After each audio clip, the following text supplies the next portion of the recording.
O Coronel Neto, ele até esse momento não é colocado como um acusado, mas a partir desse inquérito ele pode passar a ser. Nós não sabemos o que diz nesse conteúdo, entretanto eu tenho horário, às 12 horas e 33 minutos, foi agora há pouco. Às 12h33, o delegado que investiga, ele protocola o inquérito, ele encerra o inquérito policial e ele diz tudo o que ele encontrou. Ele também deixou uma chave em sigilo. Ninguém consegue acessar o conteúdo. Exato. A gente sabe que ele protocolou, mas nós não sabemos o que diz esse inquérito policial. Algumas vezes é possível que alguém acesse. Advogados conseguem fazer isso. Dessa vez, não. Não, dessa vez não, porque foi colocado pela Justiça duplo sigilo, né? Ou seja, só aquelas pessoas realmente autorizadas, né? O advogado que defende a família, ele tem uma autorização, mas brecaram ele. Então, quem tem autorização agora, de fato, é o Ministério Público, o delegado e o juiz do caso, a juíza, né? A magistrada da 5ª Vara aqui do Tribunal do Júri da Barra Funda. E eu conversei com o doutor Miguel e ele me disse o seguinte: Passaia, eu, como sou advogado da família, eu poderia, se o delegado não tivesse me bloqueado, mas ele me bloqueou também. Então é o duplo sigilo que você acabou de falar. Exatamente. Para não atrapalhar as investigações, né? Para não ter, vamos dizer assim, vazamento de dados. Ô, doutor, eu estou com o senhor no ar aqui, quer dizer que o senhor também não consegue saber se existe pedido de prisão ou não, doutor Miguel? Não consigo. Eu visualizei aqui, tem o relatório final. Vários documentos acostados pela autoridade policial. Acabei de ver uma petição do advogado do coronel pedindo vistas aqui, mas está protocolado em sigilo absoluto. E já está com vista para o MP. Quer dizer que agora está na mão do Ministério Público. É o promotor que vai decidir se por um acaso houver um pedido de prisão, se por um acaso o delegado entendeu que houve feminicídio, é o Ministério Público que vai oferecer essa denúncia para a Justiça.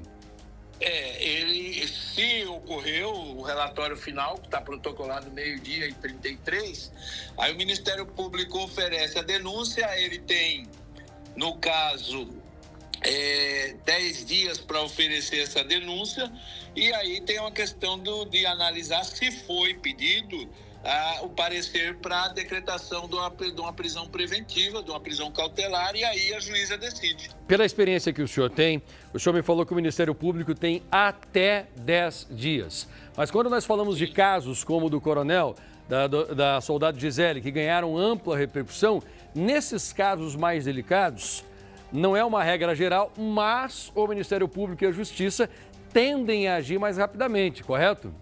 Correto. Principalmente com toda essa repercussão que foi dada ao caso.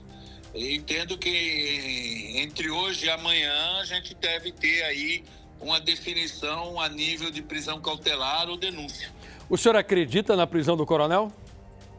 Eu acredito. Eu acredito por tudo que foi colhido, todos os indícios, eu acredito sim na prisão do coronel.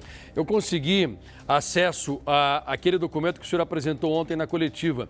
Em 2010, a ex-esposa do coronel procurou a Polícia Militar para fazer uma denúncia, dizendo que já estava separada dele há 2 anos, que na época eles tinham uma filha de 4 anos de idade e que essa mulher, que é dentista, com 35 anos na época, estava sendo ameaçada de morte pelo coronel Neto.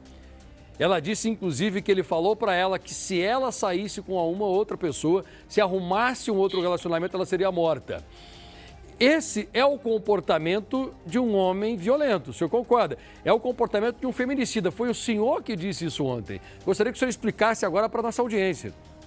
Eu reitero tudo o que disse ontem.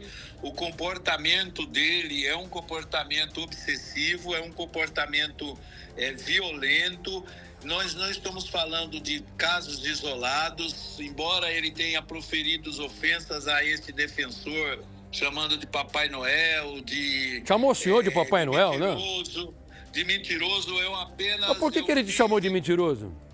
Ele contesta aqui, em verdade, cada hora ele falou que eu me manifestei na trajetória da bala, essas coisas, e eu falei possivelmente, em nenhum momento eu falei disso, mas eu não vou passar a entrar num debate técnico, até porque eu represento a família, e eu, tendo a denúncia, eu vou me habilitar como assistente de acusação e desenvolver o meu trabalho. eu entendo sim, desde o início, que não foi suicídio, e por tudo que eu colhi, pessoas assustadas que não querem prestar depoimentos, ele tem condenação transitada em julgada por assédio moral em cima de policiais. Ontem, a própria TV Record entrevistou um policial que sofreu represárias na mão dele. Quer dizer, ele tem um histórico violento, ele tem um histórico assediador, ele tem um histórico possessivo. Quer dizer, ele tem várias características realmente de uma pessoa que foge à normalidade, que não está em condição de exercer um comando na gloriosa Polícia Militar. E quando ele diz que eu precisava de um psiquiatra, ele mesmo aventou que foi procurar um psiquiatra do nada. Então, assim, ele é cheio de contradições, o depoimento dele, né? Tá bom. Doutor Miguel, eu quero agradecer mais uma vez. O senhor sempre, com muita prontidão, atende aqui ao Balanço Geral. Nós estamos nessa expectativa. Obrigado por enquanto. Qualquer novidade eu ligo para o senhor, tá? Desculpa, desliguei. O Guastelli, você concorda com ele que o Ministério Público pode rapidinho analisar tudo e mandar o pedido para a Justiça? Pode.